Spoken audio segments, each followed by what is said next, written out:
Bonjour à tous, je suis Catherine et l'agence Tiers Voyage a préparé pour vous encore un cours de langue, encore un cours de russe et aujourd'hui vous allez apprendre des chiffres russes et des mots qui vous aideront pendant votre voyage et après ce cours vous serez capable de compter en russe de 1 à 100, je pense.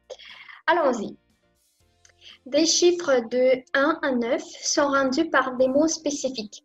Répétez s'il vous plaît avec moi ces chiffres. 1, один, 1, один. 2, два, 2. 3, 3, 3, 3. 4, 4, 4.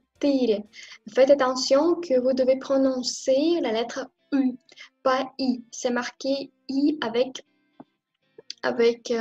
l'étoile, c'est-à-dire que c'est U. Il faut prononcer en retirant la langue. U, 4, 4. 5, 5, 5. 6, 6. 7, 7, 7. Vous voyez qu'à la fin de ces chiffres, il y a le signe mou 5, 6, 7, etc. C'est-à-dire que ce signe, cette lettre, on ne prononce pas cette lettre, mais il faut prononcer la lettre à la fin du mot plus douce. 5, 6, 7, 8, 8, 8, 9, 9, 9, 10, 17, 17. Voilà. Les nombres composés de 11 à 19 sont formés par le chiffre de l'utilité suivi du mot pour 10. 17, sans espace. Par exemple, 11, 11, 11, 12, 12, 12, 13, 13. Vous voyez que 3, par exemple, c'est 3, 3, 13, 13, 13. 14, 14, 14. 15, 15, 15. 16, 16, 16. 17, 17, 17. 18, 18, 18. 19, 19, 19. 20, 20, 20. Les nombres composés de 20 à 99 se forment en commençant par la dizaine, suivi par l'unité séparée par un espace. Par exemple, 25, 25. On prend 20 et 5, 25. Voilà, 20, c'est 27. 30, 30, 30. 40, 40, 40. 50, 50, 50. Vous voyez, c'est 5 fois par 10. Pourquoi? 5, c'est 5. 17, 17, 10.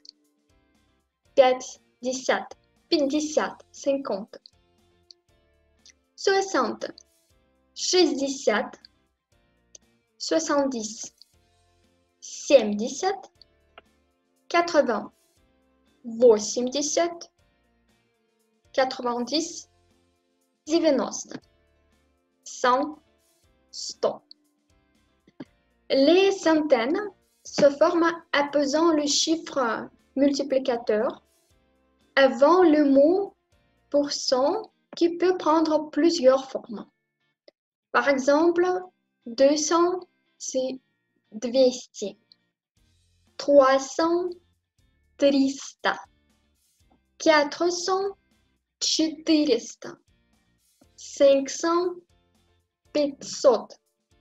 600, 600. 600. 700, 700. 700. 800, 800. 900, 900. 900.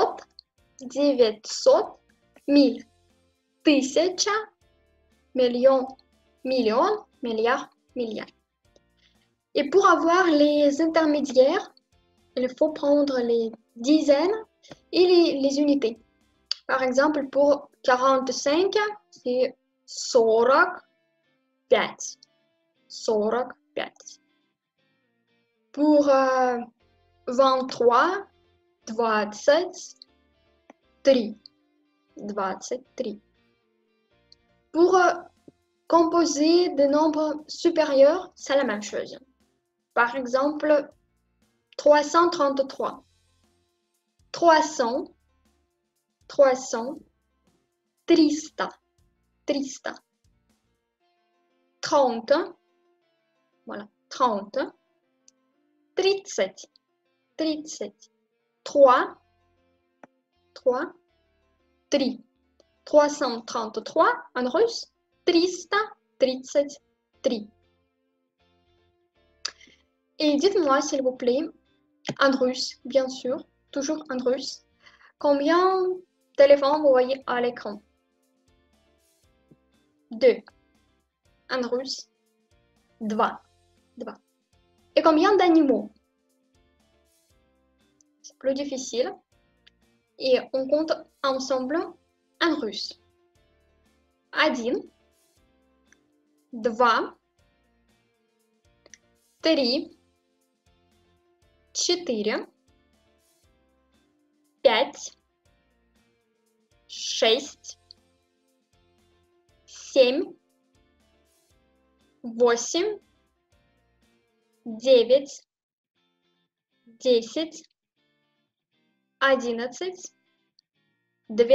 12, 13, 14, 15, 16, 17, 18, 19, 20. 20. 20.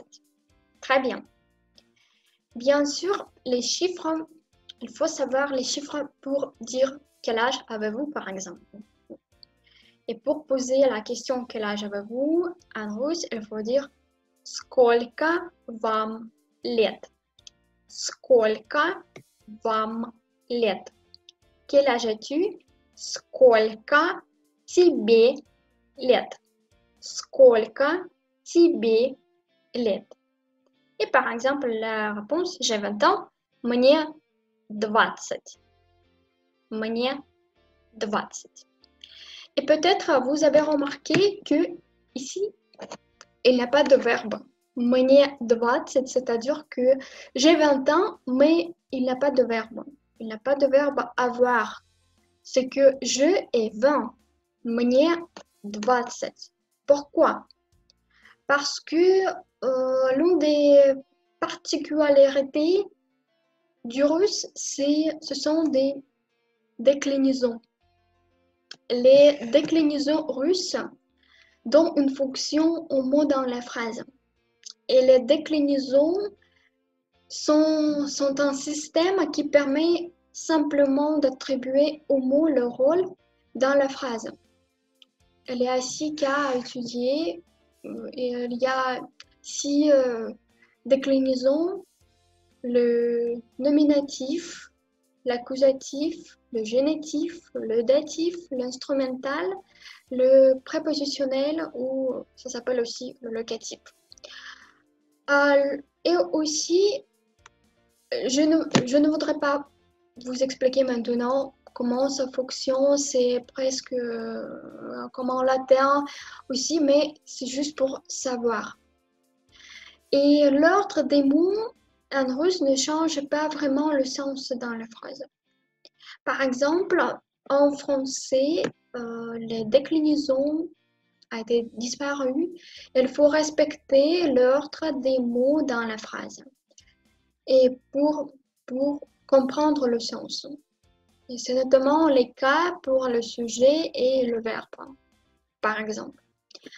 En russe, l'existence des cas rend l'ordre des mots très libre.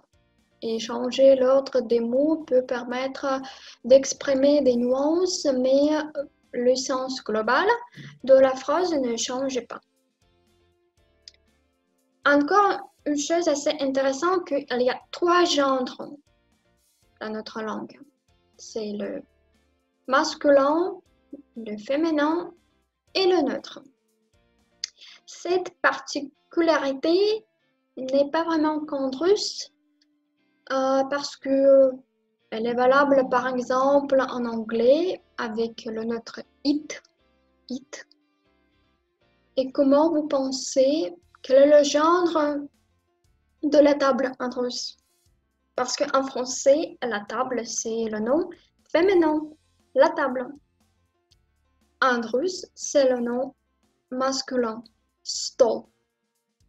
Aussi, il n'y a pas d'article en russe. Stol. Et dans la plupart des cas, pour reconnaître le genre, on peut voir les terminaisons. Les terminaisons masculines, féminines et neutres. Dans 90% des cas, le genre relève du bon sens. C'est-à-dire que les déclinaisons peuvent vous aider à comprendre le genre. Par exemple, si vous voyez à la fin ou au, c'est presque toujours le mot neutre. Par exemple, sonce, y à la fin. Яблоко, o à la fin aussi, le genre est neutre, le neutre, яблоко, mais je dis qu'il faut savoir aussi bien sûr l'écriture du mot, parce que vous voyez que il y a o à la fin, яблоко en russe, mais vous prononcez comme яблоко, a à la fin, parce que l'accent tombe sur ya. Voilà pourquoi O change sa prononciation. Et il faut dire quelque chose moyen entre O et A. Яблоко. Là, si vous dites A à la fin du mot, si vous voyez A à la fin, la terminaison, c'est presque toujours le nom féminin, mais il y a des exceptions, bien sûr. C'est par exemple Diedushka, le grand-père, Diedushka, A à la fin, Diedushka, mais c'est un nom masculin. Babushka, le nom féminin, Babushka, la grand-mère, Babushka, si A à la fin. Et je voudrais continuer avec vous à apprendre quelques mots, quelques phrases assez pratiques. Par exemple, merci, спасибо, je vous en prie, пожалуйста, répétez avec moi ces mots, s'il vous plaît, je vous en prie, пожалуйста, et s'il vous plaît, пожалуйста. La prononciation, c'est pareil. Пожалуйста pour dire je vous en prie et pour dire s'il vous plaît. Пожалуйста. Au revoir. До свидания. À bientôt. Пока. Ou c'est plutôt salut pour dire au revoir. Пока. Salut, bonjour, c'est привет. Привет. Salut, au revoir. Пока. Пока. À demain. До завтра. До завтра. До завтра. Encore une fois. Спасибо. Пожалуйста. Пожалуйста. S'il vous plaît. До свидания. Au revoir. Пока. À bientôt. До завтра. До завтра. À demain. Et si par exemple, vous voudrez savoir où se trouve la station de métro, ou vous ne comprenez pas où vous êtes, vous pouvez demander à quelqu'un, vous aider, et vous pouvez dire, excusez-moi, et dites-moi s'il vous plaît où se trouve, etc. Et dites-moi s'il vous plaît, подскажите, пожалуйста. Подскажите, пожалуйста. Le problème qu'en russe, il n'y a pas des mots comme madame et monsieur. Parce que parfois, on utilise dans les lettres madame et monsieur, il y a la traduction, bien sûr, de ces mots, madame, госпожа, monsieur, господин, mais on n'utilise pas ces mots dans notre vie quotidienne en russe. Voilà pourquoi en russe, vous ne pouvez pas dire « Excusez-moi, madame, ou monsieur, est-ce que vous pouvez me aider? Pourriez-vous faire quelque chose ?» etc. Non, ça n'existe pas. Voilà pourquoi, quand vous demandez quelque chose, pour dire une phrase assez polie, vous pouvez dire tout simplement « Excusez-moi » et continuez votre phrase. « Excusez-moi, извините, ou excusez-moi, s'il vous plaît.